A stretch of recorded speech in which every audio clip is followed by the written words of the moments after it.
2025 সালের সবচাইতে বড় টুর্নামেন্ট হচ্ছে আইসিসি চ্যাম্পিয়ন ট্রফি, যা শুরু হতে বাকি হাতে গোনা মাত্র কয়েকটা দিন।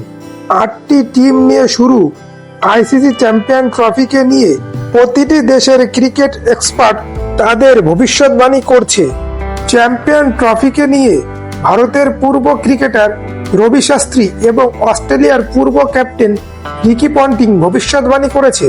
দুজনেই বলেছে কোন কোন টিম ফাইনাল খেলতে পারে। দুজনেই কোনো সংকোচ না করে বলেছে অস্ট্রেলিয়া এবং ইন্ডিয়া শেষ পর্যন্ত ফাইনাল খেলবে। তবে রবি শাস্ত্রীর মতে ভারত ও অস্ট্রেলিয়ার সঙ্গে নকআউট পর্বে যেতে পারে ইংল্যান্ড এবং সাউথ আফ্রিকা। ক্রিকেট এক্সপার্টরা তাদের ক্রিকেট সম্পর্কে কথা বলেছে, কিন্তু পাকিস্তানের পূর্ব ক্রিকেটার মঈন খান সম্পূর্ণ ভাট বকে বুঝিয়ে দিয়েছে কি করে নিজের পায়ে নিজে কুড়ুল মারতে হয়। মঈন খান পাকিস্তান ক্রিকেটারদের বলেছে তারা যেন ভারতীয় খেলোয়াড়দের সঙ্গে বন্ধুত্বপূর্ণ না হয়। ভারতীয় খেলোয়াড়দের সঙ্গে বন্ধুত্বপূর্ণ হলে ম্যাচের সময় কমজোর হয়ে পড়বে। পাকিস্তানের বোঝা দরকার, পাকিস্তান যাই করুক না কেন, পাকিস্তানকে তো ভারতের সামনে কমজোরই দেখা যাবে। মঈন খান কেন এমন উল্টোপাল্টা ভাট বকছে বন্ধুরা জেনে নেওয়া যাক। সকলেই জানে 19শে ফেব্রুয়ারি থেকে আইসিসি চ্যাম্পিয়ন ট্রফি শুরু হচ্ছে।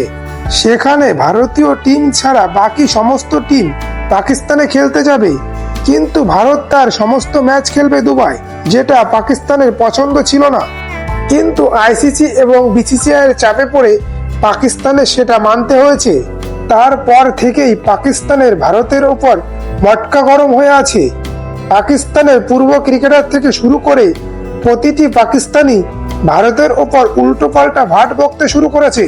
সেটাই শোনা গিয়েছে পাকিস্তানের পূর্ব ক্রিকেটার মঈন খানের গলায়। চ্যাম্পিয়ন ট্রফিতে পাকিস্তানের কোনো ক্রিকেটার ভারতীয় ক্রিকেটারের সঙ্গে কথা বলুক বা বন্ধুত্বপূর্ণ আচরণ করুক, সেটা কখনোই চায় না মঈন খান।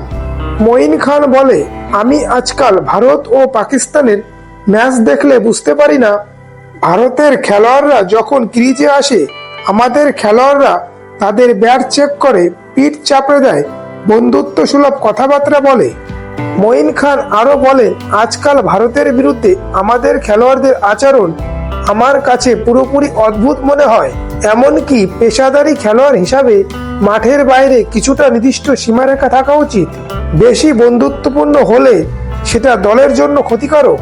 পাকিস্তানের খেলোয়াড়দের ভারতীয় খেলোয়াড়দের সঙ্গে বন্ধুত্ব করা দরকার নেই। এ বিষয়ে আপনাদের মতামত কি কমেন্টের মাধ্যমে জানাতে পারেন।